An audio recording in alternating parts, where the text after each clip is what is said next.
Well, my brothers, it's really good to see each of you again for another episode of Epic Dialogue. Marlon, Yes, sir. Dale, Yes. how you doing, man? In the building, man. Happy to be alive.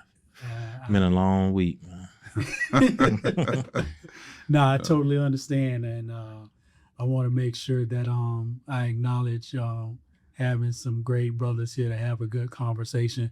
And this is a conversation that you and I, Dale, had a few weeks ago, and I was kind of anti having this conversation. Oh, yeah. But the framework that we talked about is the framework that I want to have this conversation based on. Okay. And, I was kind of like, I don't like what I see in regards to social media and what I see in regards to relationships specifically on social media. The talk is horrendous. I would agree. I think that's an excellent way of saying it. Right. So I wanted to frame this as the last relationship. Yeah. That's the way I want to frame this topic. Okay. The last relationship, not the first relationship, not the second relationship, the one that's sustaining, that leads to a marriage, that leads to a long-term commitment, a forever commitment. And I think when you're having this kind of conversation, you got to exclude some people. Oh. I think there's some people that don't belong in the room. It may get offended, right? Well, I don't care about people's offense. Okay. I love that people are offended because that means it pricks. And so the realness of it is, if you have guys who are operating in a deceptive manner towards women, if you have guys that are wanting to go around and sleep with a bunch of women, this really isn't the podcast for you. I'm just gonna eliminate you guys. Set the tone. So we can let you out the room. You can close the door behind yourself and don't come back in. Wow. Women, there's some women that don't belong in the room. Women who want to be given gifts, who really don't care about the person that they're really trying to interact with, who really are seeking some kind of financial gain out of the situation rather than getting to know the other person and who they are. Mm-hmm. Their focus is some kind of personal gain. I would love for all of them to exit the room. They have no business here. Because if I'm going to talk about this, which there's only one way to talk about this, you have to talk about it in a way where people are understanding that you're trying to build something that's sustaining. And that means not looking at it the way culture looks at it right now, at least the way I've seen culture look at it. If either one of you seen anything different than what I've seen. It's pretty crazy. But the question is, how do people get that way? What type of society do we live in where people just want to mistreat and abuse each other? Well, one of the things I will say is there are certain things we are looking for. Mm-hmm. Because when you say who you're not looking for, you got to say, okay, these are the kinds of men and women we are looking for. Men and women who have the ability to thrive on self-correction, to learn how to self-correct. And that takes maturity. And what you see in society and in culture is a lot of immaturity. Mm-hmm. So I think a lot of what you're seeing stems from that immaturity. Men and women who are willing to renew their minds. We talk about that from a scriptural standpoint of view, that there's a renewing of the mind that has to go on. Mm-hmm. And I think that's unlearning some of the things you've learned in the past. Because just because you've learned something in the past based on your experience and how it impacts your emotions doesn't mean it's the truth. So sometimes people have to learn how to separate their experiences from what's really true and what's really going to be sustainable if they really want to get in a relationship that's lasting. Yeah, I agree with that. So, with those two things, I think one of the things we really have to talk about that has to be present mm-hmm. is emotional intelligence. And if emotional intelligence is present, usually the self-diagnostics that you have to do to be in a sustaining relationship, you're able to do it. But you can't do it without that. And what I see is a lot of no emotional intelligence at all. And so let's discuss, okay, how do we separate ourselves from an unhealthy past? What are What are your thoughts about that deal? How do you separate yourself from an unhealthy past? Let's have I believe you got to let go. You got to be able to let go of the past. You have to realize where you went wrong, and you want to be accountable for that. You know, that's going to allow you to properly move forward. But you said a word that's hated in culture. What's that? It's hated in accountability. Oh, When you said account for, hmm that's accountability. So how does one, and I'm asking this question, how does one get to a place where they want to be accountable? What's the process of that? Because I think a lot of times when we talk about accountability, some people are so far away from that they can't get into a space of where they can really properly self-reflect because they haven't taken accountability for their actions, for their past actions. The first thing that's one of the first things you have to do. right. So does one, you think, need help to get to that place? Not necessarily. I believe we all have a time in life where you got to look and say why are things this way or that way, and at that moment, that's when you should start to look within and see what can be done. To make your life different. That's what I think. What's your thoughts, Mark? Well, my thoughts is people need to get to a place of being humble. You have to be humbled first, right? You have to be broken down to the. Why is that? Because I think people react more or less towards punishment or things that don't go right. That's when the changes occur, because when things don't go as smooth as you would like them to go, then it gives you a chance to kind of reflect on your actions and then make changes. So they have to be brought down to a place that's low. I agree that if someone has a bad experience, a bad pain can help you steer in a new direction for sure.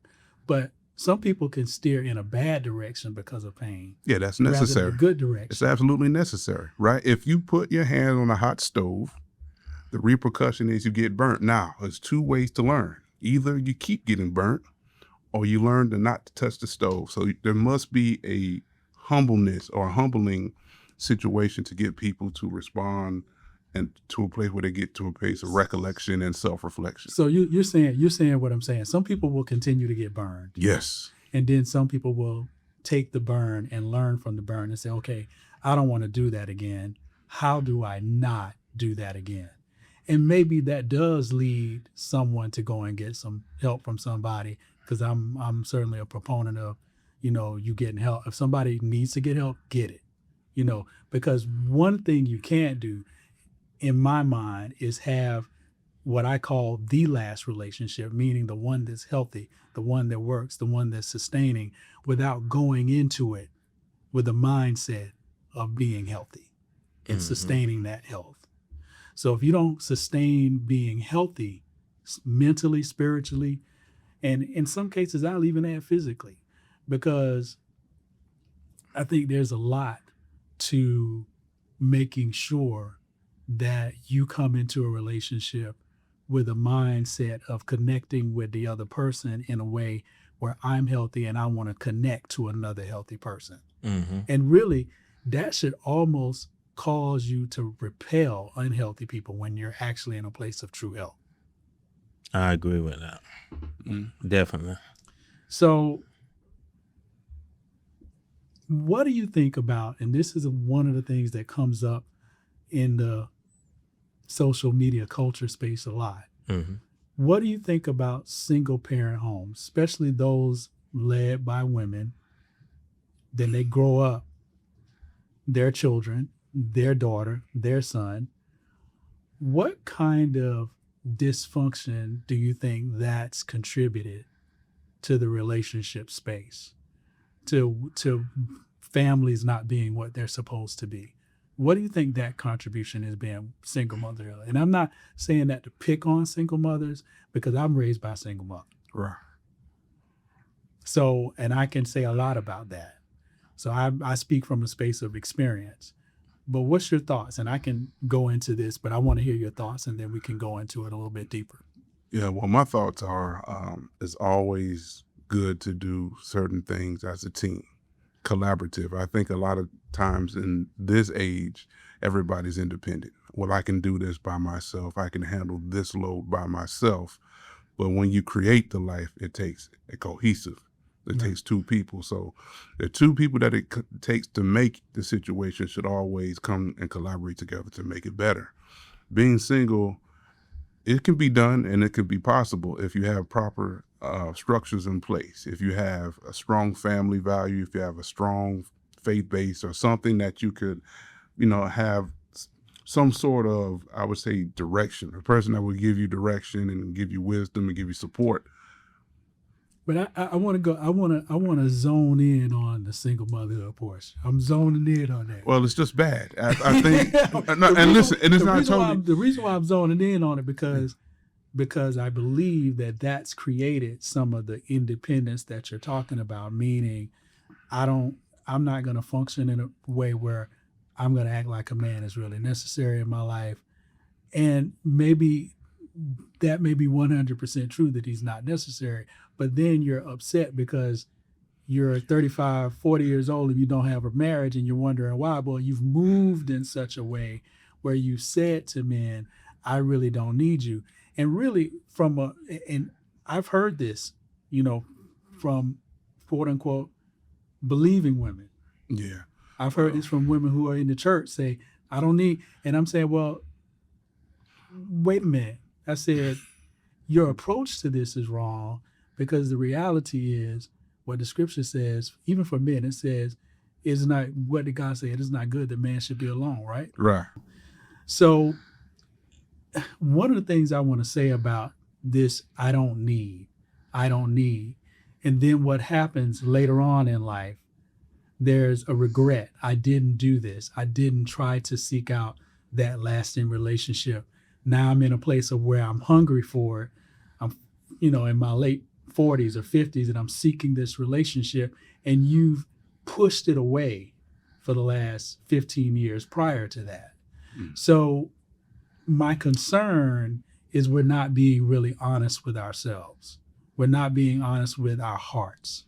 And that's what I want to kind of get to in this situation is say, Marlon, I agree with you, but I think it comes from a place of the mother who told her daughter those things about independence was broken.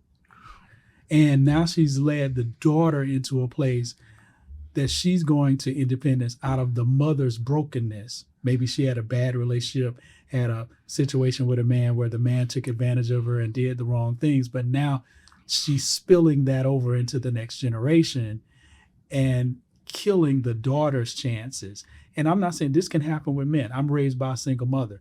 So I can tell you that when you have a strong mother in the household, what happens is she functions more like a man rather than a nurturer and rather than somebody that teaches the daughter the aspects of relationship and how to love, because no, I need to teach my daughter how to self-sustain. I need to teach my daughter how to have a job. I need to teach my daughter how to be this kind of person, because this is what's going to make her secure and safe. But this is not what's going to make her ready for a relationship. And I think single mothers oftentimes, unfortunately, make weak men. Well, yeah, I agree with you. And you did mention something in there. You mentioned the Bible principle, and this is why we always have to go back to the foundation. Where are we starting from? Are we standing on biblical principle? Are we using biblical methods of joining one to another? If you don't, then now you have to rely on culture and influence. And so if you're talking about single mothers being in specific areas, depending on where they're at, morally where they're at, then this is going to determine the way they see things. And Right. So you say you was in the church, and see, that's disturbing. You're in the church and you're hearing single mothers in the church saying, I don't need this and I don't need a man and I could do it all by myself, when that's not a biblical principle.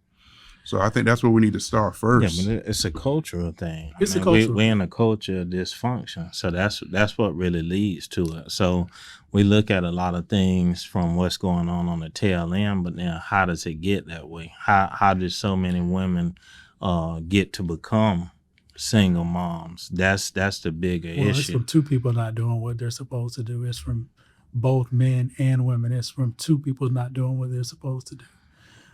So when you have both in a place of dysfunction, and this is what led to this, you end up with a byproduct that we have, right? So let me ask you this.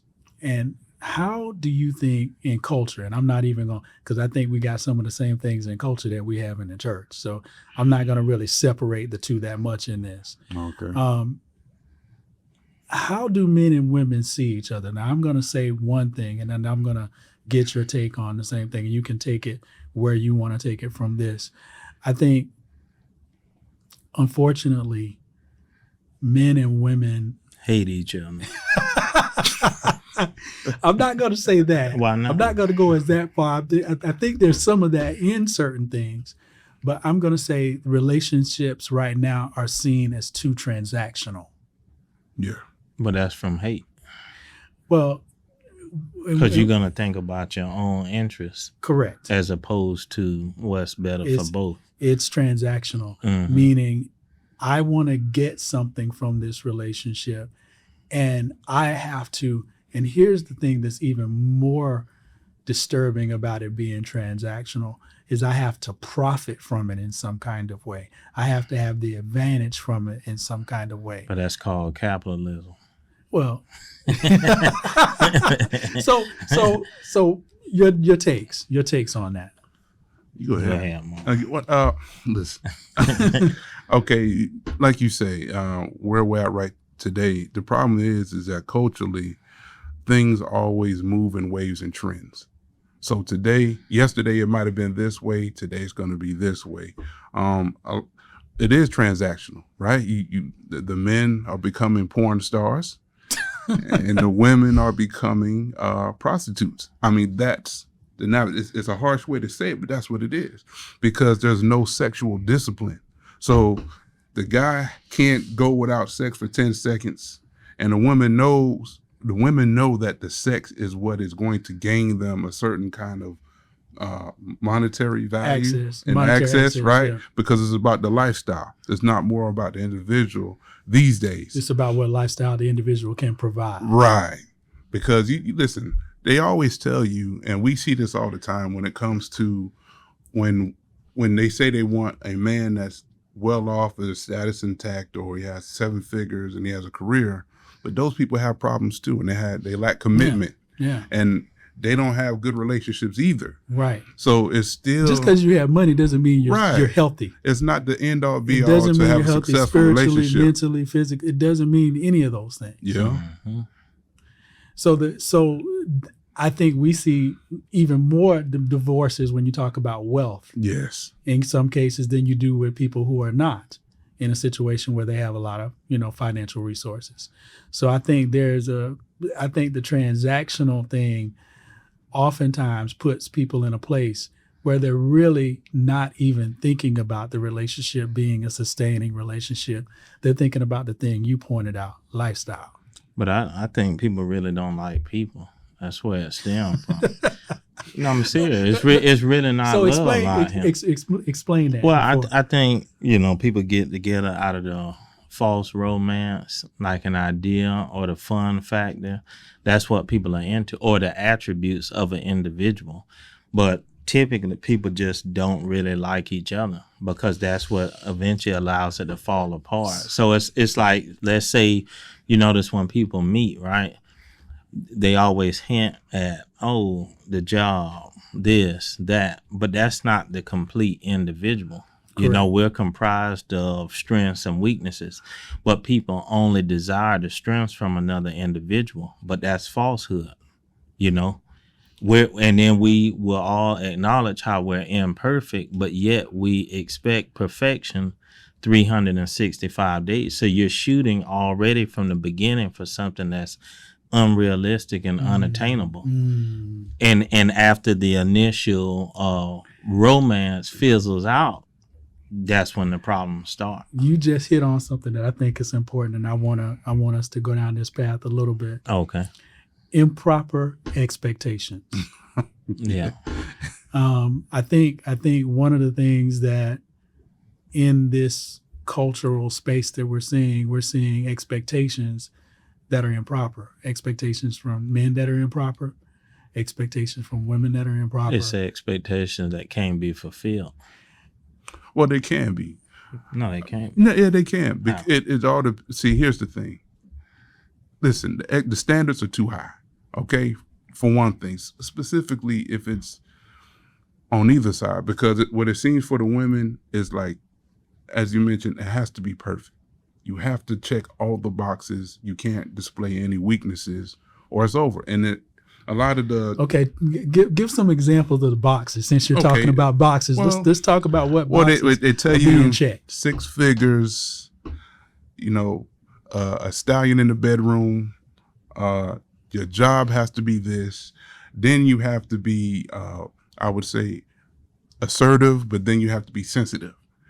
Like some of these things clash with one another. That all the check boxes that you have to have. You have to be well dressed, but then you have to be relaxed. You know, you have to be a boss, but then you got to be nice to me. So it's, a lot of the expectations that they have clash with one another. But then on the men's side, then I could say this in fairness to the women, the men is just all about sexual. So it's like, as long as I get to a financially stable place, then you ought to let me have side chicks, and you should be okay with that, right? Because I provide, and so that is the mentality. So that, but now if we go into a little bit of the biblical narrative on that. Oh wow! Well, you did, like you say, you just offended everybody, Right, when you right. said that. Yeah. And here's the thing, you know, I remember having a conversation with a woman several years ago, and you know, she was having some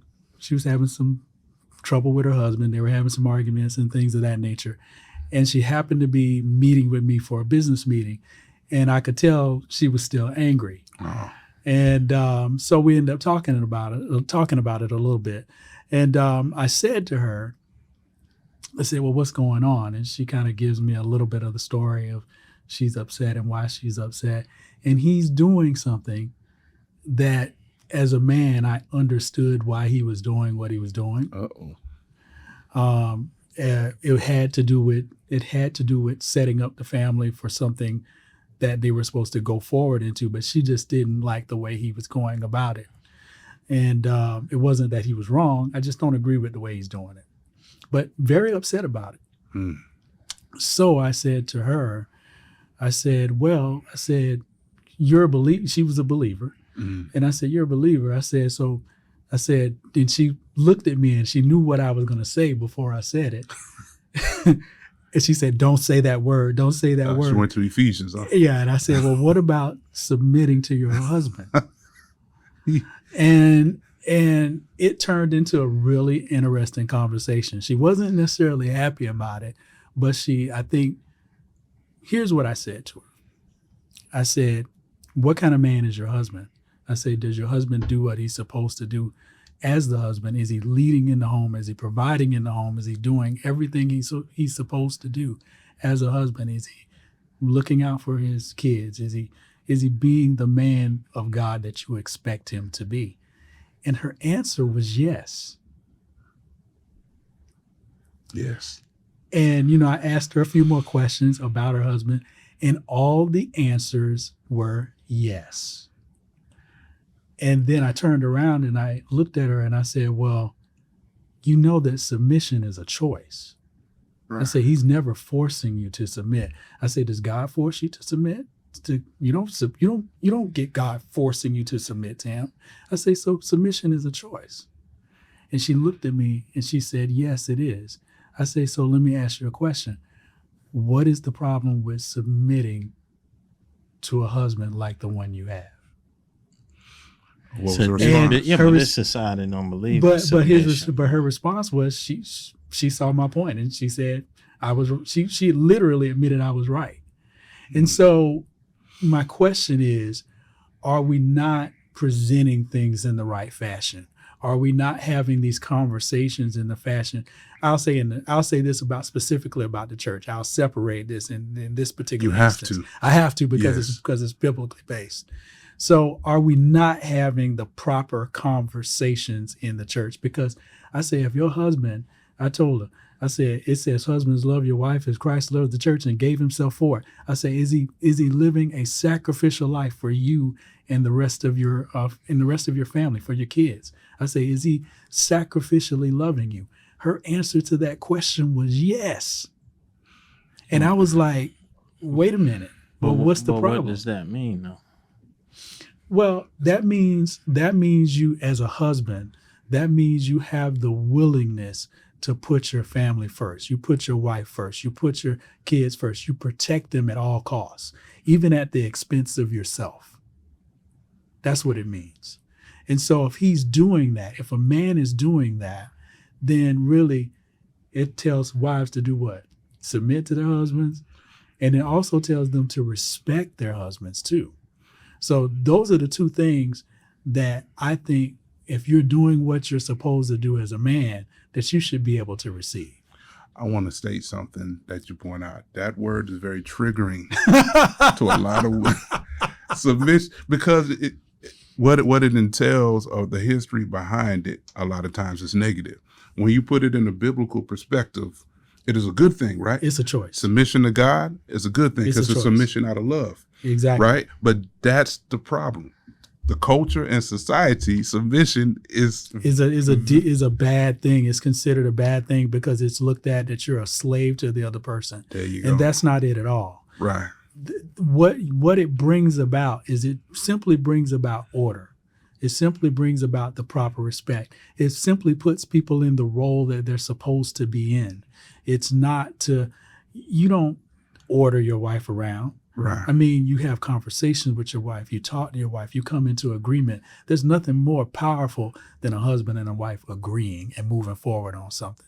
And that's what it's really supposed to be. But you have to understand that somebody has to make a final judgment call. And really, biblically, God has called the man, the husband, to do that. That's his order. And like you say, when you come from a biblical standpoint, the example is the way God loved the church. Right. So that is a sacrificial love.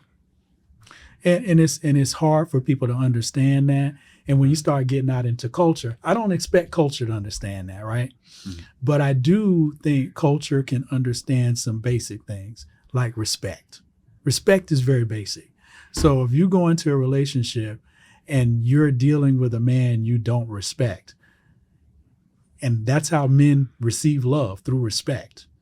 So if you don't respect the man, you can't love him properly. It's impossible. But where does the lack of respect come from? Good question. Hatred. Well, sometimes it could be disappointment. Yeah. I think that's a deeper question. So hatred about, but what is my question? Hatred about what? Do you agree that it's gender wars? Today, yes. That's where the hatred comes from. But what leads to it? Like, what causes? Because hatred in itself, you don't start off hating the individual in the beginning. Well, through the bad experiences, Okay, so that means somebody's constantly channeling themselves to bad relationship after bad relationship after bad relationship, and then when they do get to somebody who's probably a decent or good person, they don't know how to behave. They unleash the beast. Right. They don't know how to behave in that relationship. So these are scars, then, right? These are damages that you received within the transaction of a relationship. But you got to overcome that before you move forward. So there's a healing process.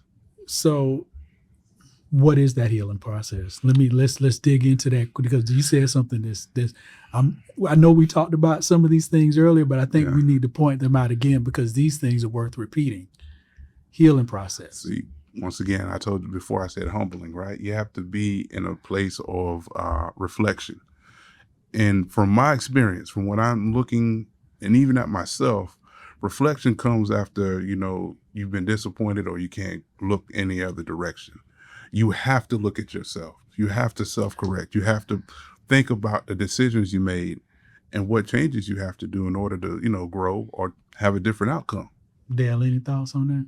I totally agree with that. I got that wrote down. Self-acceptance. Yeah, I think you should take time to fully understand yourself, because once you can do that, then you can understand somebody outside of yourself. So it'll lead to more healthy relationships. But if you don't understand your nuances, you're not going to understand that in nobody else. So let me ask two questions. I'm going to ask two questions. What do women need to be doing who are looking for a sustaining relationship?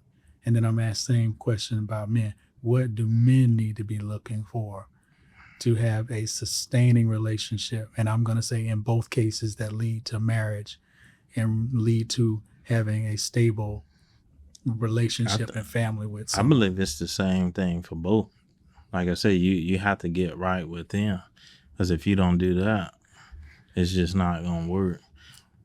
So how do you tell? And personally, that's where the relationship with God come into play, Okay. because I believe that is gonna renew the heart, the way you're actually gonna have care and concern for somebody else. Without that, I just don't think it's possible. That's where my favorite word, hatred, comes in the mix.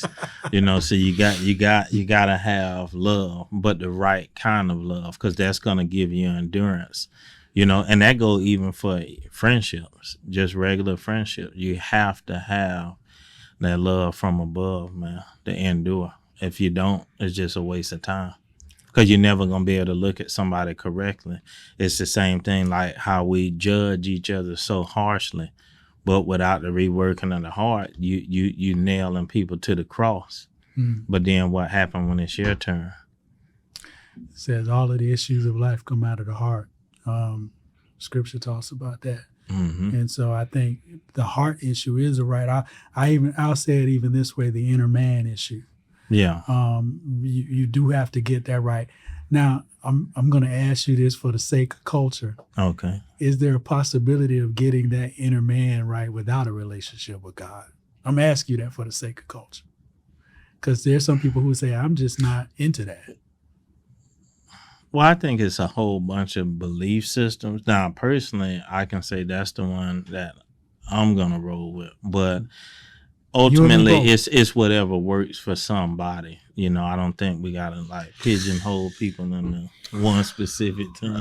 Well, I mean, yeah, because you got a lot of different things. I'm asking. I'm posing the question. I hate to be harsh, but this is an opinion, right? So my opinion is I don't think it can. I don't think it's sustainable, because you have to have a set of standards or rules. You have to understand what love, because like you said, love to some people can be obsession, right? Love can be control. So you have to really, you have to have a guideline, a guidebook. And for believers, as it should stay, our guidebook, we have a guidebook, but we hate to follow it. Right. Because sometimes the standards or the regulations seem very rigid. Yeah. Right. And then some of us have a very rebellious spirit. Yeah. Well, see, one of the things that a lot of people don't understand is that boundaries actually create freedom. It's when you go outside of those boundaries that bondage comes. Yes. Right. So every time, for example, I'll give you just an example. You're free to get in a car and drink alcohol and drive around. And some people probably get away with it for years. But then at some point, they run into somebody, they kill somebody, they end up getting a DUI, they end up going to jail for manslaughter, something like that. Now they're in bondage. But really, the thing of it is you got the freedom to do all kinds of things. But does it lead to bondage is my question. And that's what I think most people don't see. I got the freedom to do this. You speak towards something deeper, and you mentioned it earlier. There's this thing called selfishness. Yeah. And sometimes people take freedom as a selfish act rather than for the rest of the group. The boundaries provides freedom for the whole group. Right? That's true. Freedom for yourself only gives yourself guidelines, and it can infringe on everybody else's. Yeah. And it's unfortunate, but I think a lot of people live that way. They live in a way where they think their freedom, they have the right to infringe on other people's freedom with their freedom. Yes. And that's what causes a lot of the problems. So, okay, we talked about the spiritual thing. You think it applies to both men and women. What are some practical steps of change? What behaviors need to change. You gotta We know, you gotta be an effective communicator. I don't think people talk enough either. I Yeah. think it's too much small talk and not the meat and potatoes. not the deeper level. I agree with that. Communication is one. I think for another one for me would be patience. Some people are not perfect. This is the fact. People are going to make mistakes, and sometimes dealing with somebody, you communicate, and then you have to have a level of patience. Grace. Yeah, you have to give people grace because you're going to make a mistake, and you have to be forgiven. So patience and forgiveness to me Okay. kind of go hand in hand. Let me ask a question. Yeah. The 70 times 7 question. Oh, How many times see. do you forgive? I'm curious about what your thoughts are in this, because I really think that for a relationship to sustain itself, there has to be forgiveness. But I think there also has to be what I call repentance, Yes. meaning that you don't keep doing the same thing There has after to be a you've change. been forgiven. Right. There has to be a change. Yeah. Meaning if somebody, for example, you get a husband who keeps cheating on his wife, at some point, this needs to stop. Yes, you have to end it because somebody is serious and the other person is not. Exactly. Yeah. And they say, what? Ye shall know them by their fruits. Yes. So if they keep doing something, they keep having the same fruit, that means there's not a change at the heart level that we're talking about. So the thing is, I say this, you do got to be a good fruit inspector. You do got to pay attention to what people are doing, especially when they've got some kind of track record of bad behavior. So you need to know what you're dealing with, and you need to be honest about who you are and what you're willing to deal with too. Because forgiveness, a lot of times, is something you make up your mind about even before something happens. I gotta ask you something. It's kind of wild. It's not necessarily wild, but it's pertaining to the same thing. How do people go into a situation looking to create a successful relationship? Isn't anything that you do that has success behind it requires preparation? I agree. Right? Yes. Yeah. There was a term our parents used to tell us, an ounce of prevention is worth a pound of cure. Right? And so a lot of times if you do the prep work, if you take your time to know someone, if you take your time to do the ancillary things, the communicating, the patience, the getting to know, not speeding past doing the grown-up things. Because we like to do the grown-up things before we like to do the marriage things before the marriage is actually there. Yeah. So I think, Well, you got a test drive. well, that's what they say, right? You can't. But why? Why is Because the that buyer's required? remorse period. That's by law, man. Well, yeah, I know that's a societal. that's a cultural thing, Yeah, that's a and cultural I'm not saying I don't hear that and understand that, but what I'm saying is most of the time your behavior needs to be checked, and you need to know what you're really getting into, and that requires you being patient. That requires you learning who the other person is. That requires you communicating. That requires you not being infatuated with how the person looks. Yes. What the person, brings to the Remember table. what I told you, people only like the attributes. That's why the bond is never created. Romance and lust, all them things is intertwined. And that's how people are hooking up. It's things about a person. They don't like the whole person. It's just certain things. And that's why over time, once those attributes change, it fizzles out. Like you said, but that's a person with a bad foundation. You have to deal with people that first their foundation is set with. If you're scriptural, right? If you're a biblical believer, then you're going to take these principles and you're going to put these principles on yourself. But a lot of them getting divorced too for the same reason. Well, because they fall away from it, right? And that's the problem. If we got to stick to the script, it's when you walk away and you start thinking that you know more than what the script is telling you when you start to fall into these conditions. But let me ask you that, both of y'all. But do you think two people truly ever like each other? Absolutely. Yeah, Yes. I do. When? Without question. When have yeah. you seen that? I've seen it plenty of times. Yeah. Give me an example. Example of some successful marriages? Yeah. I mean, you got Kevin. That's Kevin. a personal friend, right? Okay, that's one. That's one. That's one. You got me. I would say, and I would say our friend Cecil.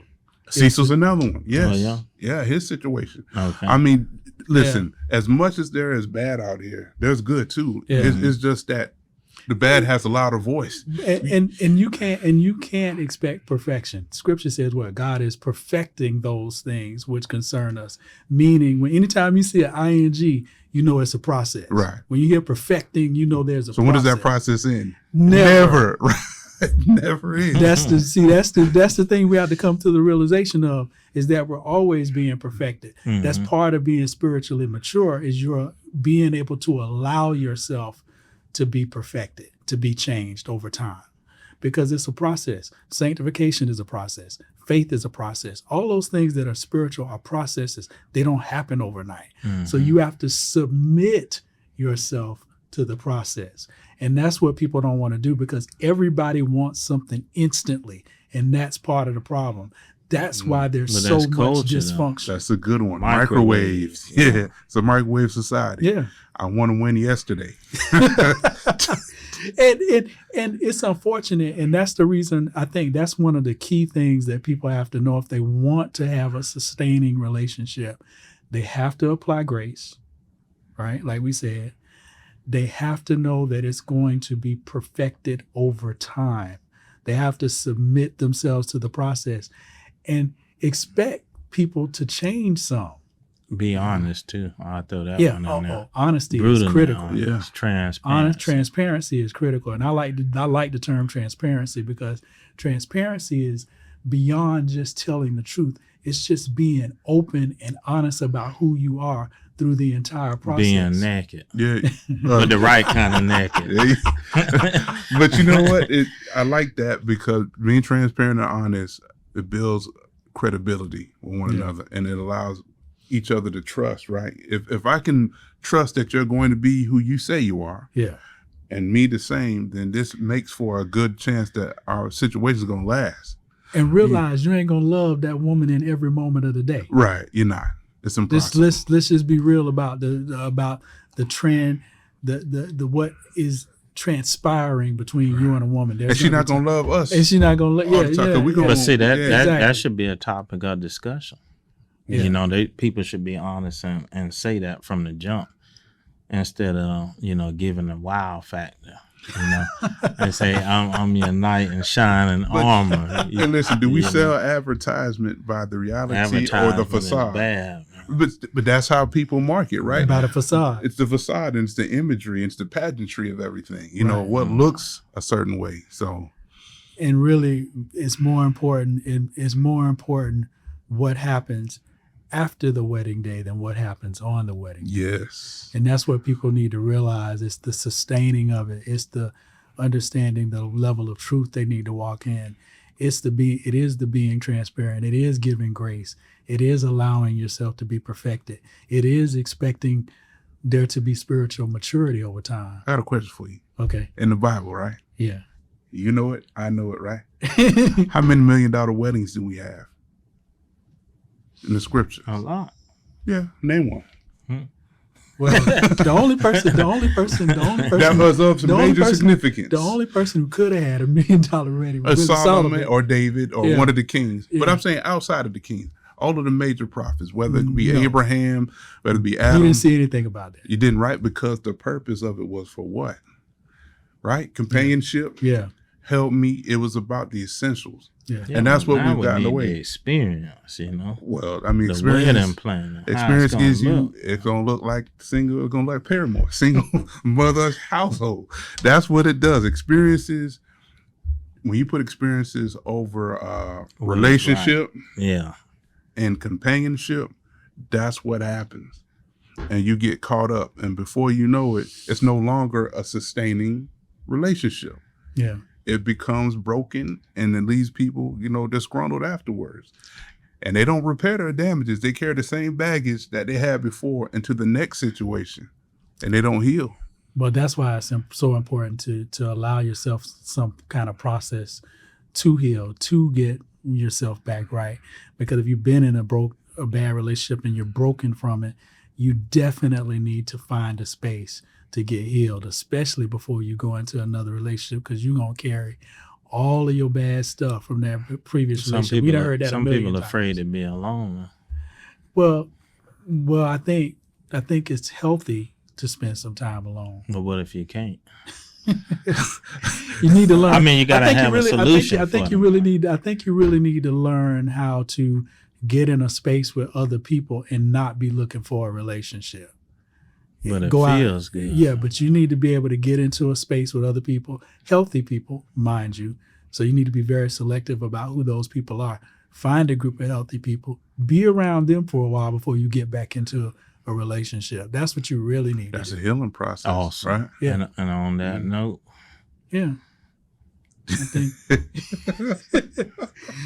I think on that note, we can revisit this conversation at another time. But I think today's conversation was a good talk and a good beginning.